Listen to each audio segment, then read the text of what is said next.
क्या आप जानते हैं आज भी उत्तराखंड की एक घाटी में जीपीएस काम नहीं करता। वैज्ञानिकों के उपकरण फेल हो जाते हैं। क्यों? जवाब आगे मिलेगा। क्या रानी मोहिनी की एक गलती से पूरा नगर जड़ हो गया? अंत में मैं आपको एक ऐसा रहस्य बताऊंगा जो शायद आपकी नींद ही उड़ा दे। अगर मैं आपसे कहूं कि इस धरती पर एक ऐसी जगह है जहां समय 10,000 सालों से रुका हुआ है, जहां आज भी एक रानी जिंदा है जो सांस तो लेती है पर कभी बूढ़ी नहीं होती, तो क्या आप मेरी बात पर यकीन कर पाएंगे? उस रानी का नाम था मोहिनी, और फिर एक श्राप के कारण रानी समय की कैद में फंस गई उसी नगर में जिसमें वह रहती थी। आज भी वह नगर कहीं छुपा हुआ है, लेकिन नगर जिंदा है, और जो भी उस नगर में गया वह कभी लौटकर वापस नहीं आया। यह कहानी एक पौराणिक, काल्पनिक और रहस्यात्मक कथा पर आधारित है जो दर्शकों की जिज्ञासा और मनोरंजन के लिए तैयार की गई है। इसका उद्देश्य किसी भी प्रकार की धार्मिक या वैज्ञानिक भ्रांति फैलाना नहीं है। कृपया इसे एक रहस्यपूर्ण अनुभव के रूप में देखें और उसका आनंद लें। यह कथा सतयुग की है, जब पृथ्वी पर अधर्म की कोई छाया नहीं थी, जब ऋषि, देवता और मनुष्य एक ही ब्रह्म की साधना में लीन रहते थे। उसी युग में हिमालय की गहनतम घाटियों में, जहां आज भी कोई साधारण मनुष्य नहीं पहुंच सकता, उस स्थान पर ऋषि वासुकेतन साधना करते थे। ऋषि वासुकेतन न केवल ज्ञान में पारंगत थे, बल्कि ऐसे तपस्वी थे जिनकी सांसों से वातावरण में मंत्र गूंजते थे, जिनके ध्यान से स्वर्ग में कंपन होता था और पाताल लोक तक उनकी ऊर्जा का स्पंदन पहुंचता था। 21,000 वर्षों तक उन्होंने एक ही स्थान पर बैठे बैठे आंखें मूंद कर ध्यान किया, न भोजन किया, न जल ग्रहण किया, केवल प्राणों से शिव का जप किया। फिर एक रात कमाल हो गया। ऐसा लगा जैसे अग्नि में कमल खिल गया हो और स्वयं महादेव प्रकट हुए।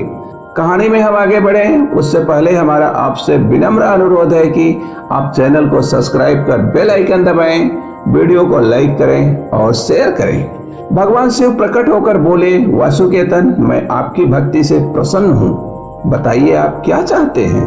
ऋषि ने सिर झुकाकर भगवान शिव को प्रणाम किया और कहा, हे देवाधिदेव, मुझे कोई वैभव नहीं चाहिए, मुझे केवल एक स्थान चाहिए, एक नगर जो परा जगत में निर्मित हो, जो त्रिकाल से परे हो, जहां साधना कभी बाधित न हो। शिव जी मुस्कुराए और उनकी जटाओं से गंगा जल टपका, और उनकी दृष्टि जैसे ही धरती पर पड़ी, धरती कांप उठी। एक दिव्य प्रकाश पुंज आकाश से उतरा और कुछ ही क्षणों में एक नगर प्रकट हुआ जिसका नाम कनकपुर था। यह एक नगर नहीं बल्कि एक पूर्ण आध्यात्मिक ब्रह्मांड था, जहां भवन स्वर्ण से बने थे, जहां सड़कों पर चंद्रमणियां जड़ी हुई थी, जहां हर दीपक स्वयं प्रकाशित होता था और हवा में वेदों की ऋचाएं तैरती थी। वहां के वृक्ष फल नहीं बल्कि दिव्य ऊर्जा प्रदान करते थे। वहां का जल शरीर को ही नहीं बल्कि आत्मा को भी तृप्त करता था। शिव जी ने कहा, यह कनकपुर अब ब्रह्म के नियमों से चलेगा। यह नगर तुम्हारा ही नहीं बल्कि संसार के रहस्यों की रक्षा करेगा।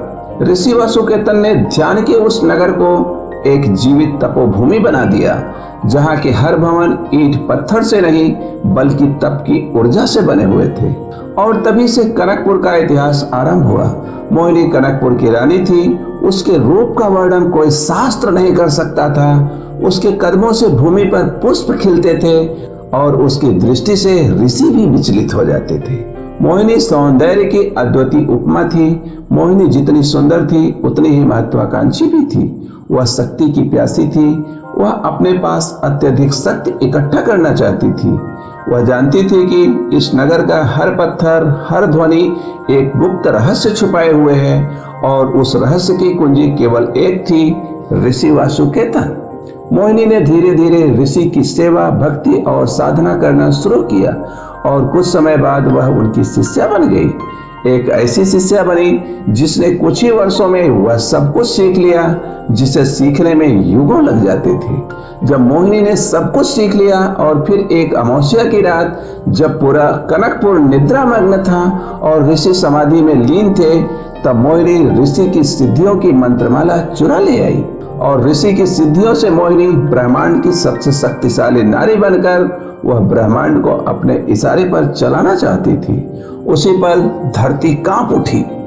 आकाश में बादल गरजने लगे, हवा में कंपन होने लगी और आकाश से एक शब्द टूटा, श्राप।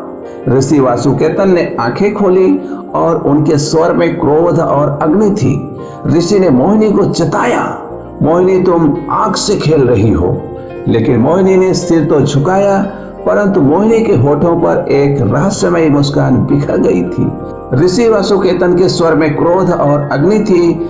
ऋषि क्रोधित होकर बोले, मोहिनी अब तू अमर हो गई, पर इस नगर की दीवारों में कैद। तेरी सांसें चलेगी, पर समय एक पल भी आगे नहीं बढ़ेगा। और उसी क्षण कनकपुर समय के बाहर चला गया और रानी मोहिनी, जो सौंदर्य की मूर्ति थी, एक जीवित श्राप बन गई। अगली सुबह कनकपुर वैसा नहीं था। वह नगर जो कल तक स्वर्ण से दमकता था, आज धूसर हो चला था। उसकी आभा जैसे किसी ने छीन ली हो। कनकपुर की झीलें, जिनका जल कभी अमृत कहलाता था, अब उनके तल में बस दरारें थी। वो पुष्प जो बिना ऋतु के खिलते थे, अब मुरझा गए थे, जैसे किसी ने उसकी आत्मा खींच ली हो। मंदिरों की शिखर चटकने लगे। मंदिरों में अब घंटियां नहीं बजती थी, ना कोई आरती होती थी, ना ही कोई स्तुति होती थी। और रानी मोहिनी मध्य महल की उस दिव्य गुफा में, जहां समय ठहर गया था, वही खड़ी थी जिस मुद्रा में उसने सिद्धियां उठाई थी। उसी मुद्रा में स्थिर सांसें चल रही थी, पर समय ठहर गया था। राजा अपने आसन पर बैठे थे, आंखें खुली थी पर दृष्टिहीन थे। बच्चे जो खेल रहे थे, उनके पैर हवा में ही ठहर गए थे। कोई वृद्ध नहीं हुआ, कोई बच्चा बड़ा नहीं हुआ। एक ही क्षण में कनकपुर जड़ हो गया। कनकपुर अब समय से बाहर हो गया था। एक ऐसा नगर जो धड़कता तो है पर बढ़ता नहीं, जहां जीवन है पर समय नहीं, जहां चेतना है पर गति नहीं। शिव जी का श्राप सिर्फ मोहिनी पर नहीं था, बल्कि पूरे नगर पर था, क्योंकि जिसने समय को चुराया, उसे ही समय के बाहर फेंक दिया गया। आज भी उत्तराखंड के एक छोर पर एक ऐसी घाटी है जहां न सूरज पूरी तरह चमकता है, न ही अंधेरा पूरी तरह उतरता है। वहां का मौसम कभी भी बदल सकता है। लोगों के मुताबिक वह जगह एक स्थापित वाइड है, जहां भूतकाल और वर्तमान आपस में उलझे हुए हैं। साइंटिस्ट वहां रिसर्च करने आते हैं, लेकिन उपकरण वहां पहुंचते ही बंद हो जाते हैं। जीपीएस काम करना बंद कर देता है, कंपास घूमना बंद हो जाता है, और हर तीसरे साल कोई न कोई खोजी व्यक्ति जो उस रहस्य को जानने निकलता है, वह गायब हो जाता है। स्थानीय लोग उस घाटी को मोहिनी का छोर कहते हैं। उनके अनुसार रात के समय वहां जाना अपने भाग्य से विद्रोह करना है, क्योंकि वहां घड़ियां टिक टिक करना बंद कर देती हैं, वक्त वही अटक जाता है और इंसान उस जमे हुए क्षण का हिस्सा बन जाता है। कहा जाता है कनकपुर आज भी वही है, समय से बाहर, सांस लेता है पर रुका हुआ। रानी मोहिनी अब भी उसी मुद्रा में खड़ी है, किसी नए आगंतुक की प्रतीक्षा में। शायद आपकी प्रतीक्षा में, या मेरी, या किसी और की प्रतीक्षा में, जो समय को छूना चाहता है। दोस्तों, कुछ रहस्य किताबों में नहीं मिलते, कुछ कथाएं विज्ञान से परे होती हैं, और कुछ नगर अब भी सांस लेते हैं हमारी आंखों से छिपकर। कनकपुर शायद एक कल्पना है या एक भूला हुआ सच। अगली बार जब तुम्हारी घड़ी अचानक रुक जाए या तुम्हारा जीपीएस जवाब दे दे, तो एक बार पीछे मुड़कर देखना, शायद तुम मोहिनी के नगर के दरवाजे तक पहुंच चुके हो। अगर ऐसी कहानियां आपको पसंद है तो चैनल को सब्सक्राइब करना ना भूलें, क्योंकि हम लाते हैं वह जो दिखता नहीं, बस महसूस होता है। कालचक्र, जहां समय भी रहस्य बन जाता है। मिलते हैं अगली वीडियो में, तब तक के लिए नमस्कार।